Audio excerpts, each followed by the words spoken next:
बलिवाधन तनु बाढ़्यो सो तनु वरन न जाए उभय गरीमादीनी 7 प्रदक्षिणाएं। जब धर्म जागरूक हो रहा है, अभी बहुत स्वर्ण वर्ष चल रहा है, अभी ये मान लीजिए कलयुग का। पूरी रामायण याद है, इनसे मुझसे पूछ ले, रामायण से मैं इनसे पूछ ले। भाई देश में राम मंदिर बनने वाला है, सबको पता है, देश में हर्षोल्लास का माहौल है, तो लेकिन क्या देश में राम राज्य आ गया है?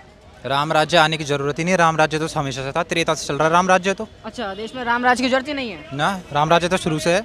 बालाजी है, साउथ के आप कितने भी मंदिर के पास चलो, सारे एनजीओ चला रहे हैं, सारे हॉस्पिटल चला रहे हैं। आप ये बताओ कौन सा मदीना, कौन सा मस्जिद चला रहा है हॉस्पिटल? आप ये पूछ लो किसी से। मैं खड़ा होकर, मैं ताल ठोके कह रहा हूँ ना, कोई मस्जिद चला रहा हो।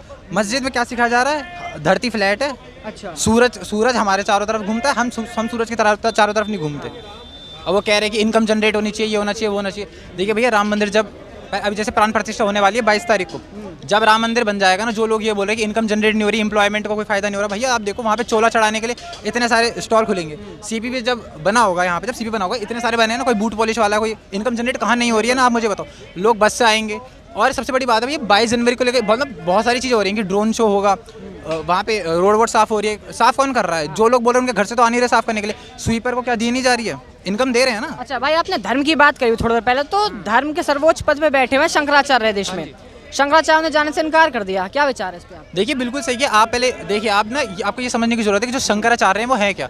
धर्म के प्रधानमंत्री बोला जाता है शंकराचार्य को। लोग शंकराचार्य को ये समझते हैं कि शंकराचार्य का काम ये है कि वो धर्म की वो करे, प्रचार करे। उसका काम धर्म का प्रचार करना नहीं है। जैसे वेद होते हैं, शास्त्र होते हैं, अगर उसमें भी कोई दिक्कत है कि मतलब जैसे कलयुग में कुछ और होना चाहिए, जैसे होता है, मतलब कि कोई जैसे आप मानते हो कि कलयुग में बहुत बड़ी बड़ी पूजा नहीं होती, नाम जब मात्र से ही भगवान की भगवत प्राप्ति हो सकती है, तो ये आपका कहने का मतलब बस इतना है ना कि शंकराचार्य को नहीं बोला जा रहा है। शंकराचार्य क्यों नहीं जा रहे? देखिए ऐसी बात है, 2 जगह 2 प्रधानमंत्री नहीं हो सकते, एक जंगल में 2 शेर नहीं हो सकते। अच्छा, उस तरीके से शंकराचार्य का क्या, उनको कोई दिक्कत नहीं है मोदी से, ना ही मोदी को कोई दिक्कत है शंकराचार्य से। जब धर्म जागरूक हो रहा है, अभी बहुत स्वर्ण वर्ष चल रहा है, अभी ये मान लीजिए कलयुग का स्वर्ण वन आता है ना, पीरियड आता है ना, वो चल रहा है अभी कलयुग का। अच्छा, तो धर्म बढ़ रहा है, अभी धर्म वापस घटेगा भी, क्योंकि अब सब जानते हैं जिन्होंने पढ़ा होगा। ठीक है, मैं वैसे कुछ ऊपर से नहीं बोल रहा हूँ, पढ़ा लिखा आदमी हूँ, शास्त्र लेके ही चलता हूँ। ठीक है, तो मैं आपको ये बता रहा हूँ कि अब वो सुंदर पांडे सब कुछ करेंगे। इससे पहले सुंदरकांड आज तक नहीं किया। उन लोगों ने राम मंदिर वालों की जो भी यात्राएं निकली, उन पर उन्होंने पत्थर चलवाए और वो किसी मतलब कभी भी जब धर्म का टॉपिक होता है, कभी भी उन्होंने नहीं बोला। जब से मोदी लाइमलाइट में आए हैं ना भैया, वो तब से सुंदरकांड भी करवा रहे हैं, कभी वो वहाँ जा रहे हैं। और आजकल तो सोशल मीडिया का जमाना है। आपने ममता बनर्जी का वो भी देखा होगा, किस तरीके से चढ़ा रही थी शिवलिंग पे, वो भी देखा होगा ना। शिवलिंग पे तो बैठ के चढ़ाया जाता है। तो एक बड़ा सवाल और है कि ये जो मोदी जी हैं, मोदी जी के राज में मोदी जी क्या कर रहे हैं? राम जी के नाम पे वोट ले रहे हैं, बस वोट बैंक बना रहे हैं अपना, राम जी के नाम पे तुष्टिकरण की राजनीति हो रही है। क्या लगता है आपको, किस हद तक? देखिए भैया, वो नाम तो तब कमा रहे होते हैं ना जब वो अभी से आगे करते हैं। राम मंदिर का काम तो बहुत पहले से कर रहे हैं। अच्छा, और आप क्या चाहते थे कि इंसानी तो एक टाइम पे 370 भी हटा दे, 3 तलाक भी हटा दे, और अचानक से राम मंदिर, भाई धीरे धीरे करके तो काम होता है। 370 सब मना करे थे, 370 हटाने के लिए सब मना करे थे, 370 उन्होंने हटवा दिया है। मोदी से पहले सीएम थे गुजरात के, आप तो जानते ही होंगे। तब से राम मंदिर का काम चल रहा है। आरएसएस के साथ जुड़े हुए हैं मोदी जी बहुत पहले से, तो तब से चल रहा है राम मंदिर का काम। तो ये कि अब राम मंदिर मतलब आप ये मान लीजिए कि अब तो राम मंदिर वो अचीव कर रहे हैं, काम तो बहुत पहले से चल रहा है ना। और आप ये भी देख लीजिए, राम मंदिर के नाम पे इतने सारे अपोजिशन में चले गए, I.N.D.I. मैं तो इंडिया नहीं मानता उसे, क्योंकि इंडिया ऑलरेडी है। ठीक है, वो I.N.D.I. है।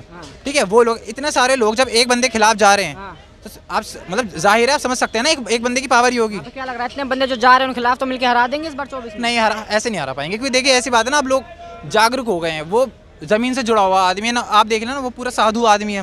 मोदी जी बीवी नहीं है। अच्छा, मम्मी को छोड़ रखा है। योगी को देख, बीवी छोड़ रखी है। हाँ, बीवी छोड़ रखी है, तो छोड़ दी ना। आप छोड़ देंगे अपनी बीवी?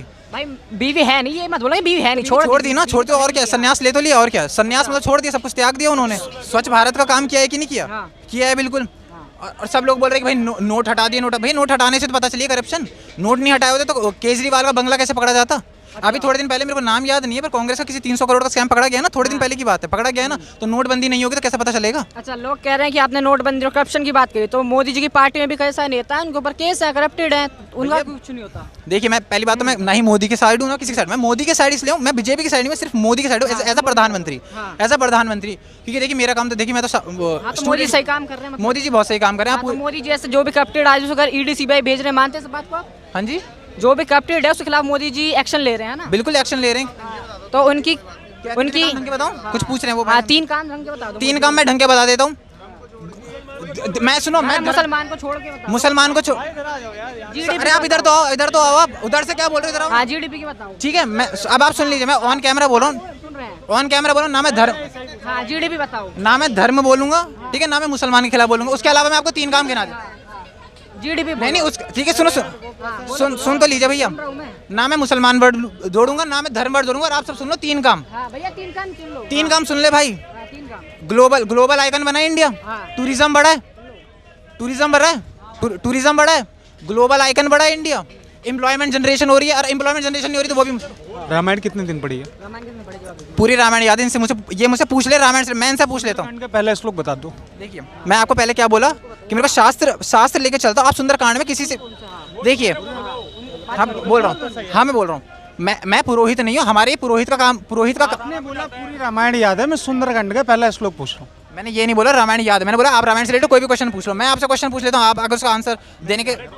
मैंने कहा आप सुंदरकांड का स्टार्टिंग कहाँ से होता है, आप वही बता दो मुझे। सुंदरकांड का इन्होंने स्टार्टिंग बता, देखिए मैं श्लोक में इन्होंने ये पूछा क्योंकि स्टार्टिंग बता दो। हाँ मैं स्टार्टिंग, सुंदरकांड का स्टार्टिंग वहाँ से होता है जो हमारा एंड है, भारत का जो एंड है, इंडिया का जो एंड है, वहाँ पे जो पर्वत होता है, पर्वत में हनुमान जी बैठे रहते हैं, उनके साथ जामंत जी के साथ बैठे रहते हैं। मैं बता तो सुंदरकांड का स्टार्टिंग होता कहाँ से? बता रहा हूँ भैया, सुन तो लीजिए। पर्वत पे बैठे, कौन से कांड के बाद होता है? पर्वत पे बैठे रहते हैं हनुमान जी जामंत जी के साथ। कौन से कांड के बाद होता? कांड का नाम बता दीजिए उन्हें। देखिए कांड वांड मुझे रामायण में कितने कांड हैं? कांड याद नहीं है, पर रामायण पूरी आप देखिए भैया सुनो। राम के ऊपर बहस करना छोड़ दो भाई, और आप लोग भी राम के ऊपर सवाल करना छोड़ दो, ठीक? सरयू पारी पंडित हूँ, ठीक? जितने कांड हैं, क्या हैं, कितने श्लोक हैं, ठीक, सब कुछ देखिए अगर मुझे ही पता होता।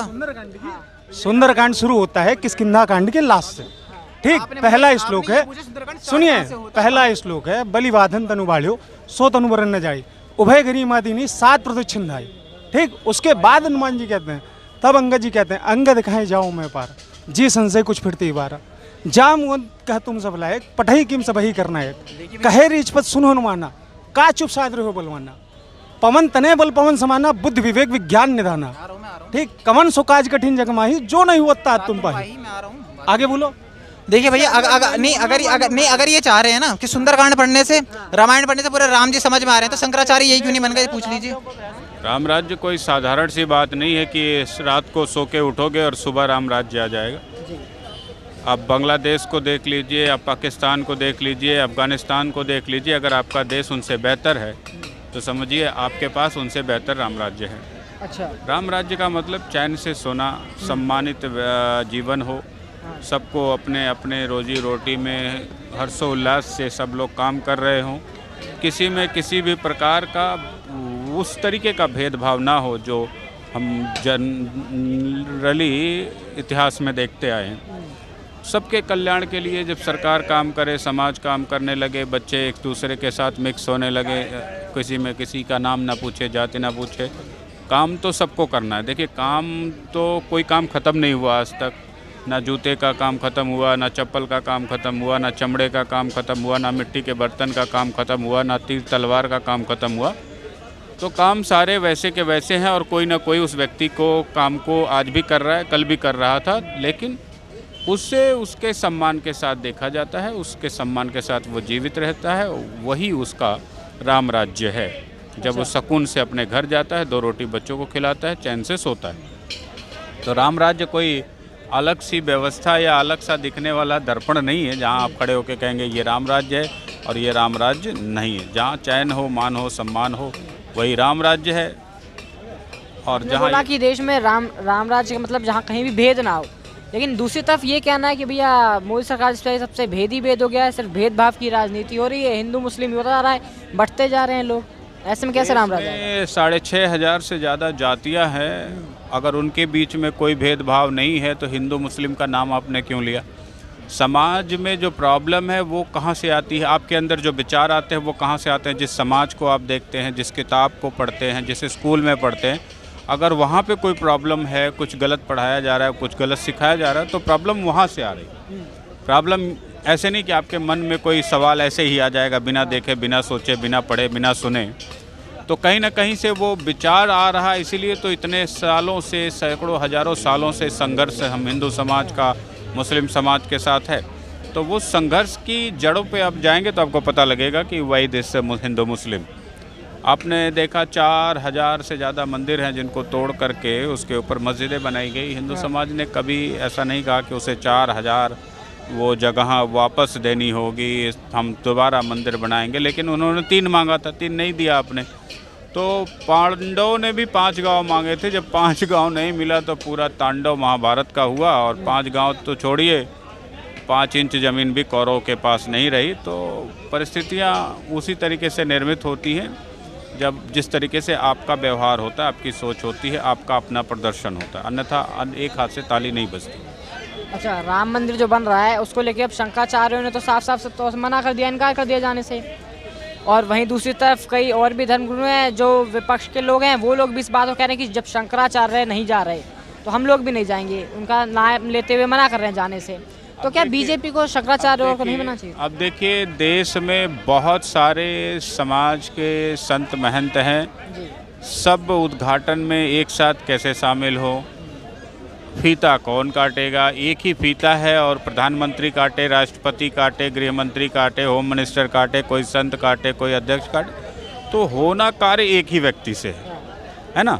अब ये बाकी व्यक्ति तो अपनी नाराज़गी व्यक्त कर ही सकते हैं, तो हमें उस नाराज़गी को भी ध्यान देना है और एक व्यक्ति से फीता भी कटवाना है।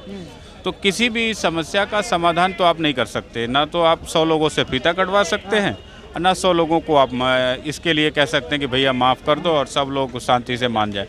तो शंकराचार्य की नाराज़गी अपनी जगह पर है, कार्यक्रम अपनी जगह पर है, और जब भी आप बिटिया की शादी करते हैं घर में तो नाराज़ हो जाते हैं कुछ फूफा, मामा, ताऊ, चाचा, घर के पड़ोसी है, घर के छोटे बड़े, कोई ना कोई नाराज़ हो जाता है। तो उस नाराज़गी को भी संभालते हुए कार्यक्रम को ठीक ढंग से पूरा करना है, यही हमारी आपकी सबकी जिम्मेदारी है।